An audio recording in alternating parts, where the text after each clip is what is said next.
Hi, Dr. Roberts. Hey, Ms. Price, how are you? Happy Wednesday. Yeah, happy Wednesday. I'm so glad to have you here today. Wanted to talk about the power of 7-second chances and specifically what it Yes, means to be empathetic and compassionate in leadership and what we do mean and what we don't mean. So would you please just unpack what you mean by empathy? absolutely. Especially in the context of leadership, people often conflate the terms empathy and compassion. The truth is, these words have very, very different meanings. However, they have some really strong ties and strong connections to leadership. See, empathy is viewed as the gateway to compassion. Empathy is often, especially within the context of leadership or in one's personal life, is one's ability to recognize and understand the pain and suffering of another and having a willingness to do something to alleviate or to mitigate that pain. Conversely, compassion is often looked at as the action step that's the result of empathy. When you become compassionate, especially when you become compassionate in leadership, it simply means that we call it the verb alignment of the empathetic leadership approach. It means that, you and I have talked about this. It means that it's where you transfer that energy of feeling empathetic towards someone where you want to do something, where you want to share something, where you want to make sure that they understand, look, I recognize where your struggles are, where your deficits are, and although I'm feeling compassionate, I'm going to do something to change it. Yeah, I one way that I use to get leaders to be open and receptive to the idea of empathetic and compassionate leadership is to just change the language. So Yeah, instead of yeah, saying, does this person deserve empathy and compassion in this moment, actually use the words, does the person deserve understanding? And yes. then take the additional step, do they deserve my motivation to help him or her? And so when you think about leading people, it'd be interesting to see what it would look like if you didn't believe the people on your team deserved understanding and your motivation to help them. So would you please contrast for me sympathy and empathy? Because I do think people conflate those terms as well. And when we're talking about empathy, what they really think we're talking about is sympathetic leadership. Yes, absolutely. And unlike empathy, sympathy is essentially the expression of sorrow for another's pain or hurt. Oftentimes, when we utilize sympathy, it's because we recognize that someone is going through something, and we're feeling sorrowful for them. We want to pity them. We in the book, and you and I have talked about this all the time. We want to caution leaders not to become too immersed into expressing sympathy in leadership, because sympathy often comes over as you pitying someone, as you feeling sorry for someone, and it's not necessarily the most effective leadership strategy.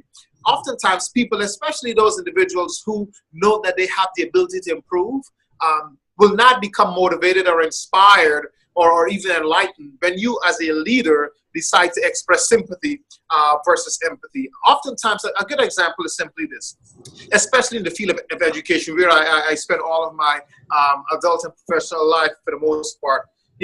We have the Individuals with Disabilities Act and the American with Disabilities Act, which covers individuals who may have some disability, either physical or cognitive. And it is interesting how there's a lot of research and feedback from those individuals have stated that anytime someone expresses sympathy towards them, they are offended because it actually diminishes and erodes their quality of life.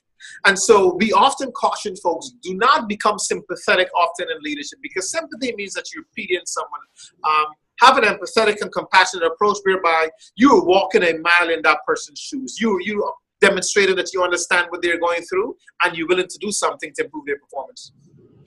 Yeah, so I understand, but it doesn't mean that I feel sorrowful. So tell me, are there any situations in our leadership capacity where we should feel sorry for folks, or is that inappropriate on all accounts? It would never be an all or nothing. I would not say that it's inappropriate on all accounts, but I think one should avoid it, right? One should avoid just feeling. Instead, oftentimes when we look at individuals from the moment we recruit them to bring them onto our team or within our organization, ultimately we want them to be able to contribute to the bottom line, right? So we often juxtapose people with productivity. And so if you're looking at people and you want to make sure that there's an alignment between people and productivity, then your goal ultimately has to be to improve performance, which essentially will improve productivity. And feeling sorry for someone, expressing pity and sympathizing is not the way to go to get to that place of achieving the bottom line and improving productivity. Yeah, that's good. One of the reflection questions at the end of the chapter around empathy and compassion Yes. is specifically saying to our readers and our audiences, just, what are the dangers of not viewing accountability and happiness and empathetic and compassionate leadership together, and just asking leaders to kind of focus on one or the other, right? Like you said, I have to get productivity. I have to hold people to high standards of accountability. And then empathy and compassion usually feels like it's over here. What are the dangers if we think about them separately like this? Yeah, I think one of the dangers is simply this. There's this belief and misconception that if you are an empathetic and compassionate leader, if you are pushing on creating a team or an organization that really thrives and having a high morale, it means that you are dismantling the systems of accountability. And we talked about this in the book, right? It doesn't mean that you're going to dismantle the systems of accountability. And we've given some solid examples. We talk about Zappos, for example, right? The reason Zappos went from a $1.6 million revenue business to $1 billion is because, yes, the CEO, Tony Hsieh, recognized that he wanted to create an organization whose mission was focused on happiness, not just for its employees, but happiness for its customers. But ultimately, they still have a system of accountability, both personal and shared accountability. If you are not performing, ultimately, we will either coach you, try to improve your performance, or ultimately find a different situation for you to work. But no, there's the dangers of looking at happiness separately, or happiness or high morale, the terms are used interchangeably, from systems of accountability, is one whereby you believe that it's either one or the other. You can actually conflate or have a marriage of the two to have the right level of productivity from your team or organization. It's both and, not either or. And balancing them. I've found that when I'm working with leaders and trying to help them reach their own goals, often the people who are great with strict levels of accountability struggle with empathy and compassion, and vice versa. Those people who are understanding and motivated to help sometimes do fall down on actually making sure that the goals of the organization or the team are being met. And it really is trying to say, as using your language, how do we marry the two in order to get good outcomes? Yes. One of the other things in the first chapter is we contrast what the traditional method of performance management looks like. And I think it was you who pointed out to me that we start with evaluation. Let me see where you are. And empathy and compassion is not necessarily necessary at the evaluation stage. But in the traditional way, the very next step we take is to criticism. If you are not delivering everything that once we evaluate, we criticize and then leave you out or work around you or exclude. And then there's nothing left to do but to terminate or performance manage you out of the organization. And so you've said to me that, okay, after the evaluation stage, we don't have to go to the criticism step next. We don't have to take that traditional approach. Would you tell us more about that?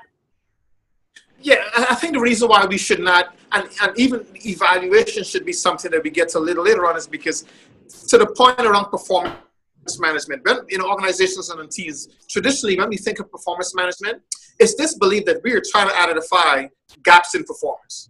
And so, those organizations that have had many successes using an empathetic approach is whereby their performance management approach really follows this model. They simply look at performance management as the tool for them to identify the performance gaps. And once the gaps have been identified, then they try to find the right resources, opportunities, and supports to close those gaps, to build capacity in individuals. Yeah. What you're looking at is the mistake that some organizations or teams make by looking at a performance gap and using their performance management tools, which is the PIP, the Performance Improvement Plan, to evaluate, to criticize, to ridicule, and ultimately to remove someone from the organization. If performance management or the performance improvement plan is used effectively and is used in, according to the guidance as we're providing in this book, The Power of 7-Second Chances, then what teams and leaders and managers will find is that they can look at the model that we'll, eventually espouse around identifying these gaps, working with individuals to make sure that they're improving, they're getting better, so that if they do, you'll see a positive correlation between someone's improvement and the productivity of the bottom line. When people improve at a fast, growing and significant rate, then the bottom line of the productivity of the team or organization will improve accordingly. Yeah, and you say that the individual should actually be evaluating him or herself, not really the leader doing the evaluation. What's your reason for that? Absolutely. Yeah, and so we talk about this idea of giving individuals the opportunity to become reflective, right? Giving them, there are a number of surveys, or giving them a tool and an opportunity for them to say, look, here's my performance relative to what is expected of me in my job description, relative to what I need to be able to do to be a successful employee. And once you give them that opportunity to look at identifying where they are in the performance scale, then you can engage them in conversations around where they believe they need to be and how they will grow. A tool that we often advise individuals to share in is the Empathetic and Compassionate survey, right? Where you can see where you are sort of on the spectrum of empathy and compassion as a leader, and where you can also see where you are as a direct report. So I think it's important for us to don't go into the conversation. Don't start a relationship with your direct reports from a place of you want to evaluate them to see where they are. Have them utilize it and implement the reflective tool for themselves initially. It's one of the differences between adults and children. So for adults, it's much more helpful to have adults reflect on their own strengths and weaknesses versus someone else telling him or her. Because by the time you get to be an adult, in most instances, people are very well aware of where they're doing well and where their shortcomings might be. And so we're just trying to tease that out and get that information from inside of them versus pushing it from the leader. It results in a little less stress for the individual as well, for sure. So you mentioned that when we talk about stress, the stress of evaluation, that trickles down to the ultimate client. In education, that's the student. So the client changes based on the industry, but in education, it trickles down to the students. And so in chapter 2 of The Power of 7-Second Chances, and I have a copy of the book here, we talk about in more detail the trickle-down effect, and we'll talk about that in a separate video. But we want everyone to understand and know that stress that's created from the traditional approach related to performance improvement does ultimately, if it's a leader in a school, i.e. the principal, he or she will pass that on to the educators and administrative staff, and then that will in turn be passed on to the students. And ultimately, if our job is to make sure that we are delivering on our ultimate mission and goals in our educational environments, that's probably the last thing we want to do. And we want to make sure that our actions align to what we espouse to be true.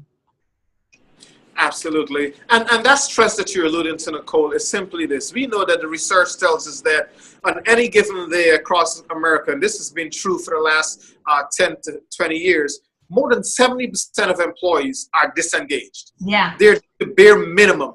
And so, yes, and you'll read about this. Folks will read about this in the book, and we'll provide the research and support this. But again, if you want to re-engage that 70%, then it's incredibly important for you to stop thinking about evaluation as an improvement tool, right? Yeah. You have to think about how do you build capacity in them. Yeah, and I caution every leader who might be listening to this particular broadcast, when what we're talking about, the mind tends to go to the lowest performer, the person who's the least aware, the least willing to do this work. And I invite everyone listening to consider, what would it look like if we took this approach with every person on our team, our highest performers, our mid-level performers, everyone. And if you don't necessarily buy in, see what it would look like if you just started with the people who you think deserve it, and see what kind of outcomes you get. And then let's talk about the rest of your team. Absolutely. And again, in the field that I love to talk about so much, and I travel the world engaging with in education, especially K-12 education, we know that the group that you were talking about, there are about 3 different groups of individuals who fall into that category. 1, tenured employees, right?